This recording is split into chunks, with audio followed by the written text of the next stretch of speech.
2026 সালের এসএসসি পরীক্ষার্থী বন্ধুরা, তোমরা জানো 2026 সালে এসএসসি পরীক্ষার জন্য একটা নির্দিষ্ট পরিমার্জিত এবং সংক্ষেপে একটা সিলেবাস তৈরি হয়েছে।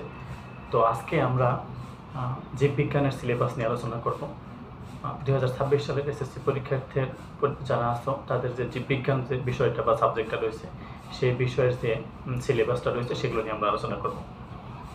তো আমরা জানি যে বায়োলজি সাবজেক্টে জীববিজ্ঞানে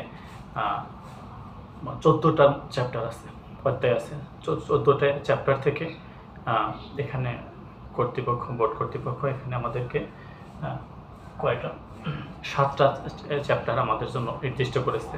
যারা তোমরা আগামীতে এসএসসি পরীক্ষায় অংশগ্রহণ করবা 2026 সালে, তো তাদের যে বিষয়গুলো এখানে আছে সেগুলো যদি খেয়াল করো, এখানে আছে প্রথম অধ্যায় জীবন পাঠ, দ্বিতীয় অধ্যায় জীব কোষ ও টিস্যু, তৃতীয় অধ্যায় কোষ বিভাজন, চতুর্থ অধ্যায় জীবনী শক্তি, একাদশ অধ্যায় জীবের প্রজনন, 12 অধ্যায় সেটা হচ্ছে জীবের বংশগতি ও জৈব অভিব্যক্তি, ত্রয়োদশ অধ্যায় সেটা হচ্ছে জীবের পরিবেশ।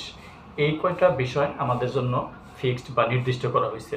এই চ্যাপ্টারগুলো থেকে আগামী এসএসসি পরীক্ষাতে প্রশ্ন থাকবে। ধন্যবাদ সবাইকে। আসসালামু আলাইকুম।